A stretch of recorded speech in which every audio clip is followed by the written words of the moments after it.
Можем ли мы повторить трюк Малевича и стать знаменитыми? А вот и нет. Это канал на заметку, спасибо, что зашли. Абстрактная живопись всегда возмущала ценителей классики. Вы что, купите эту дрянь за 30 тысяч? Это невозможно. Почему? Вполне возможно. У чувака кровь пошла из носа, и он просит 30-ку?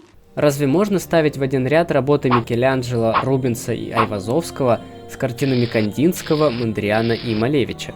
В чем же все-таки смысл абстракционизма? Ответ в истории искусства. Все начиналось с примитивных пещерных рисунков. Затем искусство развивалось, картины становились более подробными, больше мастерства, больше реализма в прямом смысле этого слова. И когда художники дошли до абсолютного копирования реальности, вершина была достигнута.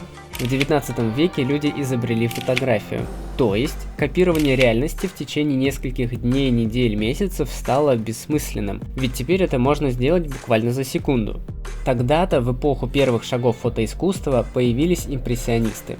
Они решили намеренно отказаться от четких контуров. Затем художники отказывались от линий, от логики, от формы. И, наконец, Россия стала родиной идеи, что отказаться можно и от всего остального, кроме цвета и формы. Так на свет появился черный квадрат Малевича.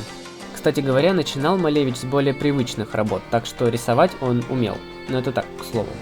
Смысл этого шедевра – огромная черная точка в искусстве. Это то, к чему сознательно пришло все искусство, когда уже не осталось того, что можно было бы изобразить на холсте.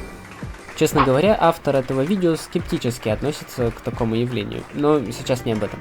С одной стороны, точка в предложении не имеет особой смысловой нагрузки. С другой стороны, это все же часть предложения.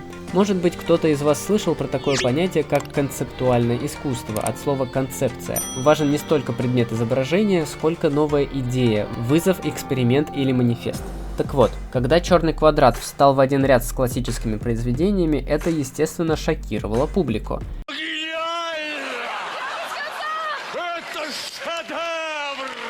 Но если мы повторим это сегодня, то вызова уже не будет. Это будет просто квадрат черного цвета. Поэтому нет, мы не сможем заново изобрести довольно странный, парадоксальный, но все же велосипед.